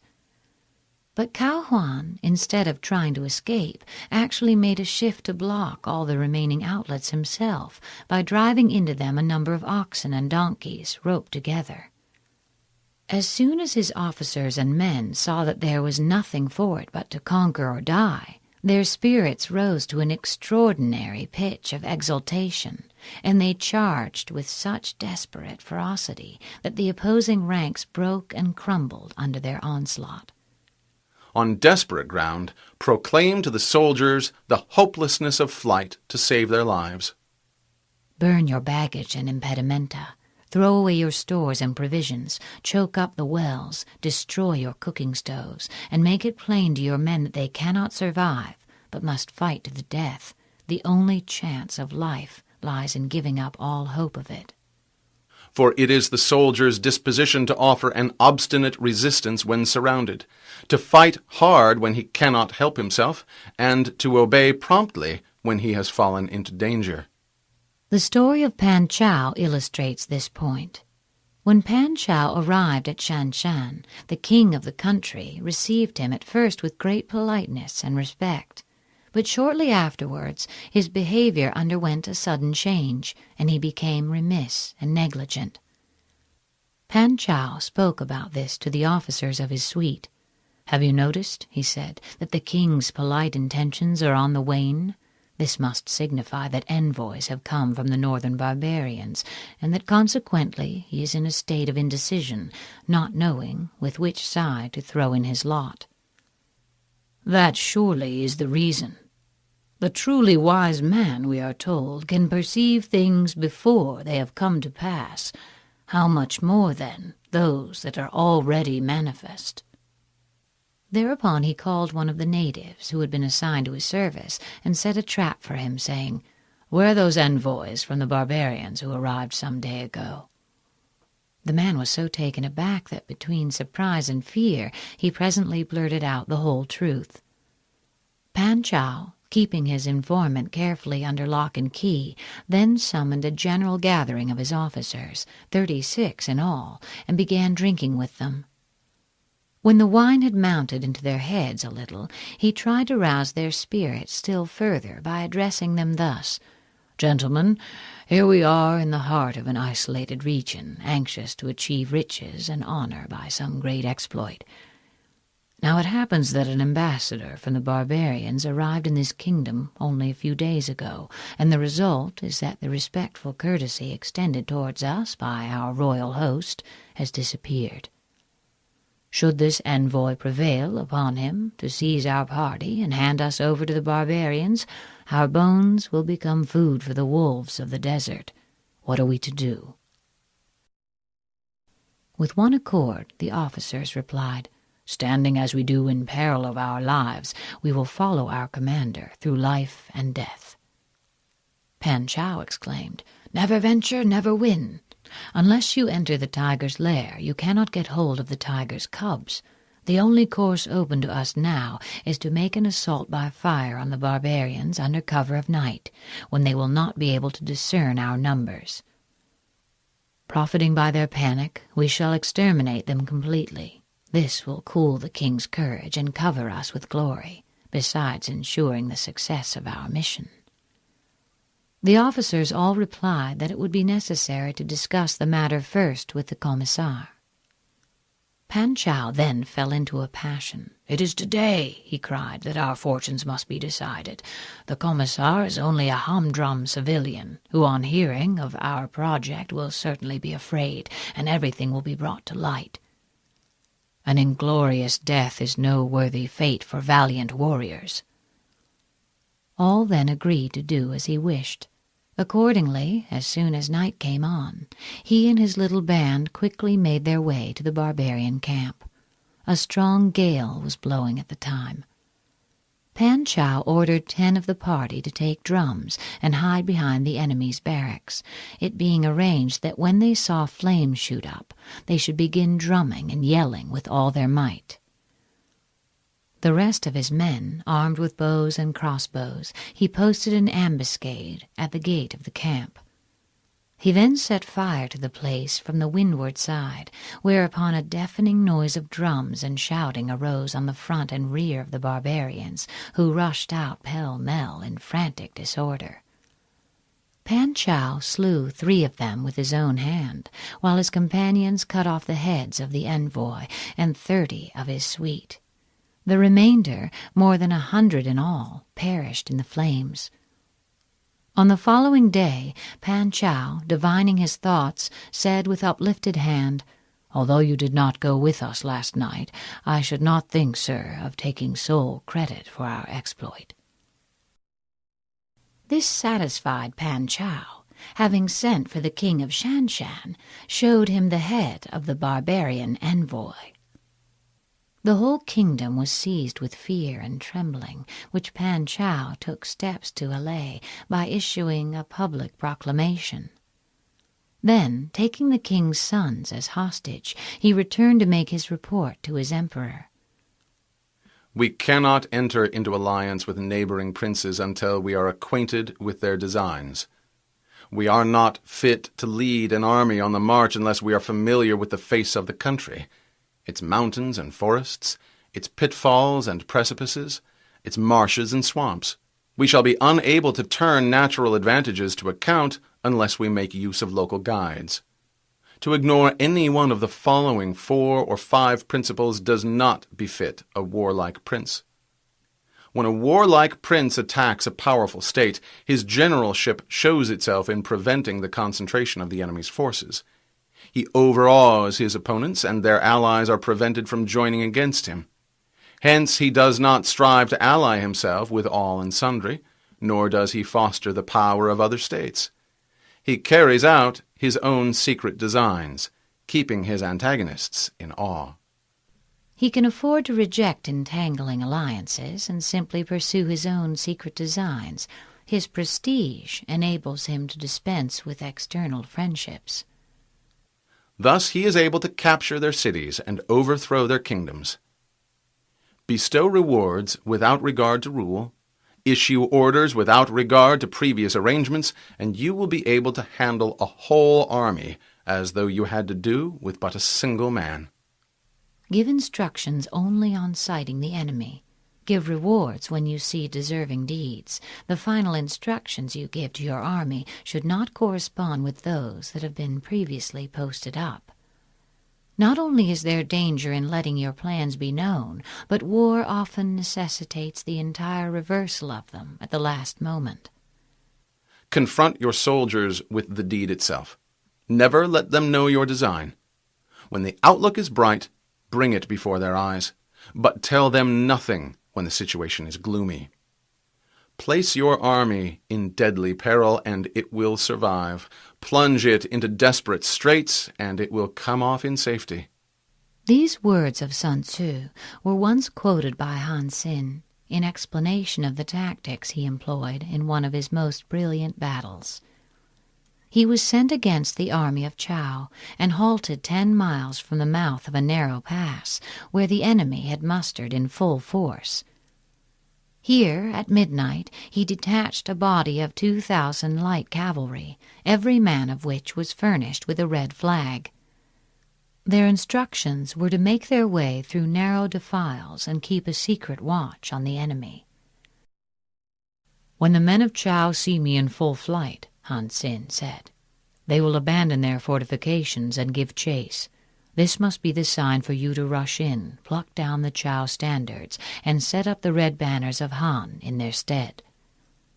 Turning then to his other officers, he remarked, "Our adversary holds a strong position and is not likely to come out and attack us until he sees the standard and drums of the commander-in-chief, for fear I should turn back and escape through the mountains." So saying, he first of all sent out a division consisting of 10,000 men and ordered them to form in line of battle with their backs to the river Ti. Seeing this maneuver, the whole army of Chow broke into loud laughter. By this time it was broad daylight, and Han Xin, displaying the commander's flag, marched out of the pass with drums beating and was immediately engaged by the enemy. A great battle followed, lasting for some time, until at length Han Xin, leaving drums and banner on the field, fled to the division on the river bank, where another fierce battle was raging. The enemy rushed out to pursue them and to secure the trophies, thus denuding their ramparts of men. But the detachment succeeded in joining the part of the army which was fighting with the utmost desperation. The time had now come for the 2,000 horsemen to play their part. As soon as they saw the men of Chow following up their advantage, they galloped behind the deserted walls, tore up the enemy's flags, and replaced them by those of Han. When the Chow army looked back from the pursuit, the sight of these red flags struck them with terror. Convinced that the Hans had got in and overpowered their king, they broke up in wild disorder, every effort of their leader to stay the panic being in vain. Then the Han army fell on them from both sides and completed the rout, killing a number and capturing the rest, amongst whom was King Ya himself. After the battle, some of Han Xin's officers came to him and said, "In the art of war, we are told to have a hill or tumulus on the right rear, and a river or marsh on the left front. You, on the contrary, ordered us to draw up our troops with the river at our back. Under these conditions, how did you manage to gain the victory?" The general replied, "I fear you gentlemen have not studied the art of war with sufficient care. Is it not written there? Plunge your army into desperate straits, and it will come off in safety. Place it in deadly peril, and it will survive. Had I taken the usual course, I should never have been able to bring my colleague round.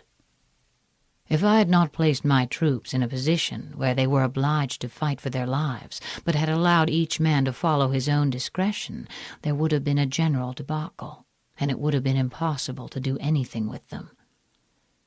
The officers admitted the force of his argument and said, "These are higher tactics than we should have been capable of."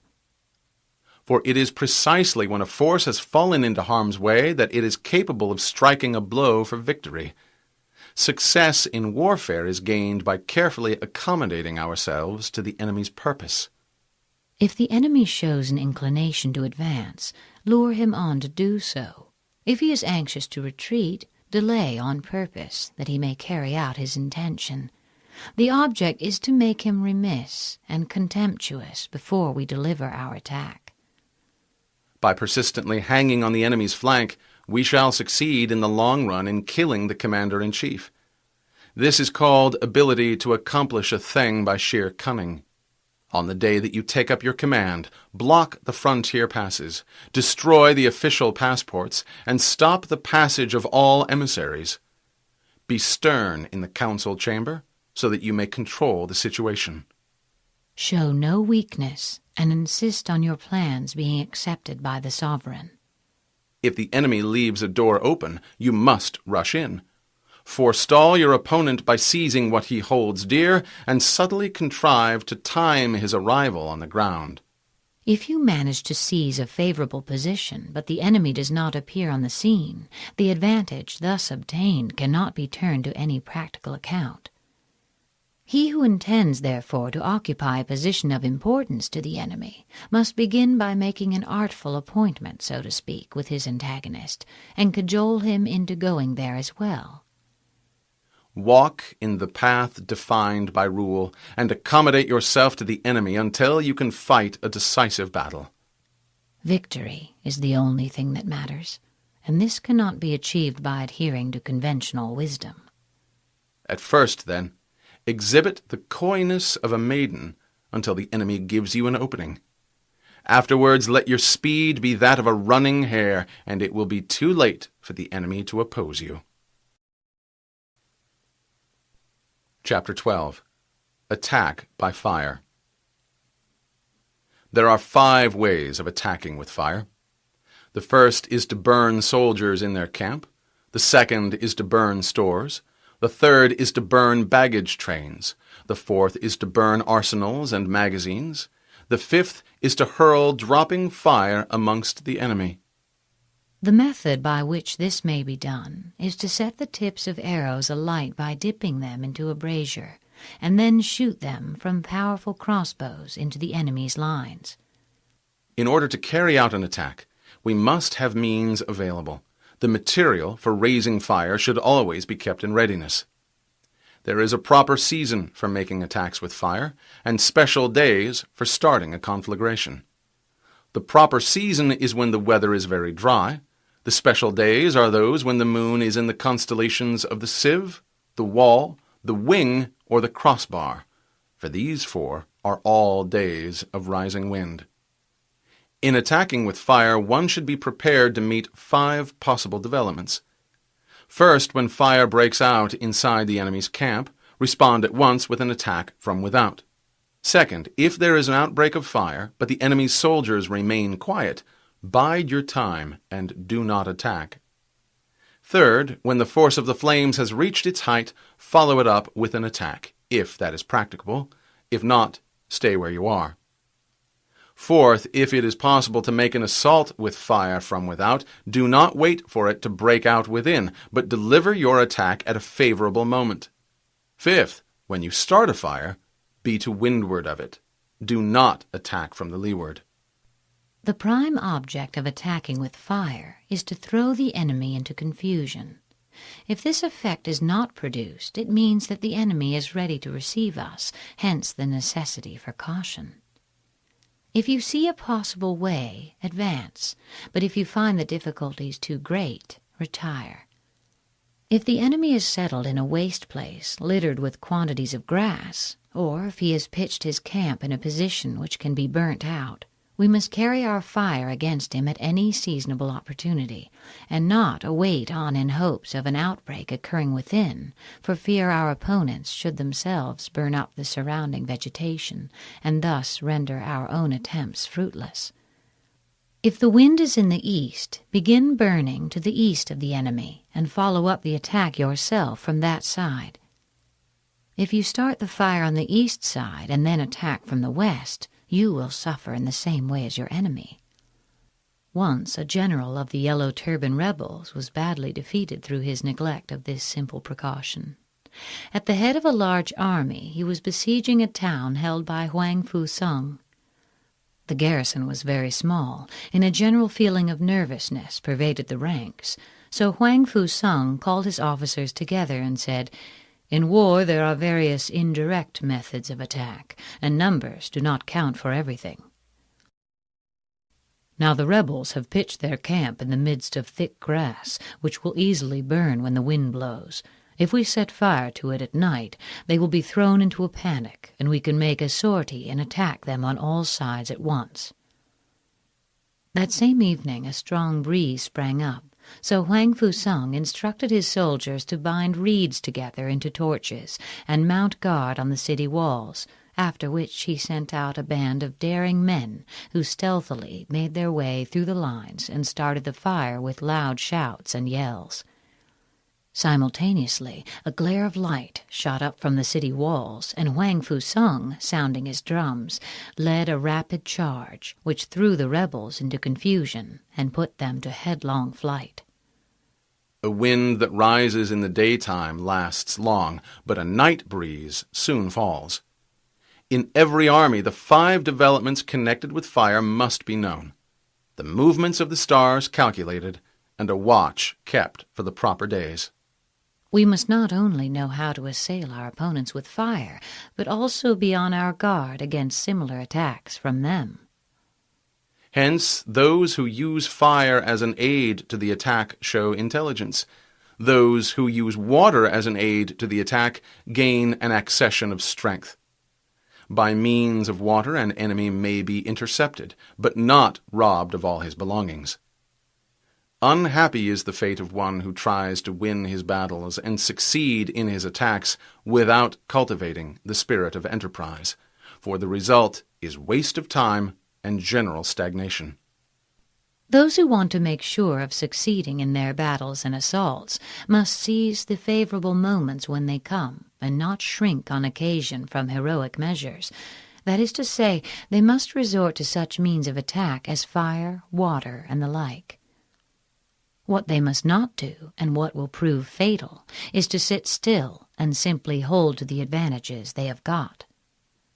Hence the saying, "The enlightened ruler lays his plans well ahead. The good general cultivates his resources." Move not unless you see an advantage. Use not your troops unless there is something to be gained. Fight not unless the position is critical. No ruler should put troops into the field merely to gratify his own ego, and no general should fight a battle simply out of spite. If it is to your advantage, make a forward move. If not, stay where you are. Anger may in time change to gladness. Vexation may be succeeded by content. But a kingdom that has once been destroyed can never come again into being, nor can the dead ever be brought back to life. Hence the enlightened ruler is heedful, and the good general full of caution. This is the way to keep a country at peace and an army intact. Chapter 13. Use of Spies. You know that raising a host of 100,000 men and marching them great distances entails heavy loss on the people and a drain on the resources of the state. The daily expenditure will amount to 1,000 ounces of silver. There will be commotion at home and abroad, and men will drop down exhausted on the highways. As many as 700,000 families will be impeded in their labor. Hostile armies may face each other for years, striving for the victory which is decided in a single day. This being so, to remain in ignorance of the enemy's condition simply because one grudges the outlay of 100 ounces of silver in honors and rewards is the height of inhumanity. One who acts thus is no leader of men, no present help to his sovereign, no master of victory. Thus, what enables the wise sovereign and the good general to strike and conquer and achieve things beyond the reach of ordinary men is foreknowledge. Now this foreknowledge cannot be elicited from spirits. It cannot be obtained inductively from experience, nor by any deductive calculation. Knowledge of the enemy's dispositions can only be obtained from other men. Hence the use of spies, of whom there are 5 classes: local spies, inward spies, converted spies, doomed spies, and surviving spies. When these 5 kinds of spy are all at work, none can discover the secret system. This is called divine manipulation of the threads. It is the sovereign's most precious faculty. Having local spies means employing the services of the inhabitants of a district. In the enemy's country, win people over by kind treatment and use them as spies. Having inward spies is making use of officials of the enemy. Worthy men who have been degraded from office, criminals who have undergone punishment, also favorite concubines who are greedy for gold, men who are aggrieved at being in subordinate positions, or who have been passed over in the distribution of posts, others who are anxious that their side should be defeated in order that they may have a chance of displaying their ability and talents, fickle turncoats who always want to have a foot in each boat. Officials of these several kinds should be secretly approached and bound to one's interests by means of rich presents. In this way, you will be able to find out the state of affairs in the enemy's country, ascertain the plans that are being formed against you, and moreover disturb the harmony and create a breach between the sovereign and his ministers. The necessity for extreme caution, however, in dealing with inward spies appears from a historical story of a General Lo Shang who besieged a city held by the rebel Li Xiong. After each side had experienced a number of victories and defeats, Li Xiong had recourse to the services of a spy. He began the ruse by having the unfortunate man whipped until the blood came, and then sent him off to Lo Shang, whom he was to delude by offering to cooperate with him from inside the city, and to give a fire signal at the right moment for making a general assault. Lo Shang, confiding in these promises and reassured by the man's harsh treatment at the hands of Li Xiong, marched out all his best troops with orders to attack at the spy's bidding. Meanwhile, Li Xiong's general had prepared an ambush on their line of march, and the spy, having reared long scaling ladders against the city walls, now lighted the beacon fire. Lo Shang's men raced up on seeing the signal and began climbing the ladders as fast as they could, while others were drawn up by ropes lowered from above. More than 100 of Lo Shang's soldiers entered the city in this way, every one of whom was forthwith beheaded. Li Xiong then charged with all his forces both inside and outside the city, and routed the enemy completely. Having converted spies means getting hold of the enemy's spies and using them for our own purposes. By means of heavy bribes and liberal promises, detaching them from the enemy's service, and inducing them to carry back false information, as well as to spy in turn on their own countrymen. The use of converted spies is shown by the story of Lien Po, who was conducting a defensive campaign against Qin. The king strongly disapproved of Lien Po's cautious and dilatory methods, which had been unable to avert a series of minor disasters, and therefore lent a ready ear to the reports of his spies, who had secretly gone over to the enemy and were already in their pay. They said, "The only thing which causes Qin anxiety is lest Chao Kuo should be made general. Lien Po they consider an easy opponent who is sure to be vanquished in the long run." Now Chao Kuo was a son of a famous general. From his boyhood he had been wholly engrossed in the study of war and military matters, until at last he came to believe that there was no commander in the whole empire who could stand against him. His father was much disquieted by this overweening conceit and the flippancy with which he spoke of such a serious thing as war, and solemnly declared that if ever Chao Kuo was appointed general, he would bring ruin on any armies under his command. This was the man who, in spite of earnest protests from his own mother and the veteran statesman, was now sent by the king to succeed Lien Po. Needless to say, he proved no match for the redoubtable Qin general and the great military power at his disposal. He fell into a trap by which his army was divided into two and his communications cut. After a desperate resistance lasting 46 days, during which the famished soldiers devoured one another, Cao Kwa was killed by an arrow, and his whole force, amounting to 400,000 men, ruthlessly put to the sword. Having doomed spies means doing certain things openly for purposes of deception and allowing our spies to know of them and report them to the enemy.